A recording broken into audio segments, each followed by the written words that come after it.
हॉटेलसारखी मेथी मटर मलाई करायचं असेल तर पहिल्यांदा काजू, बदाम, मगज बी भिजत ठेवायचं आहे. तिन्ही पाव कप घेतलेला आहे. गरम पाण्यामध्ये भिजत ठेवायचं आहे.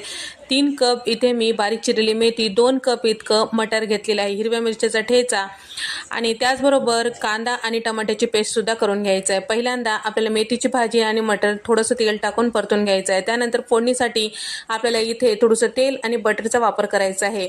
त्याचबरोबर खडे मसाले टाकून कांद्याची पेस्ट टाकून परतून घ्यायचं आहे. त्यानंतर हिरव्या मिरच्याचा ठेचा टाकून घ्यायचा आहे. त्याचबरोबर टमाट्याची प्युरी आणि तयार करून घेतलेली मगज बी, काजू आणि बदामाची पेस्टसुद्धा टाकून घ्यायचं आहे. पावडर मसाले टाकायचे आहेत. चवीपुरतं मीठ टाकून घ्यायचं आहे.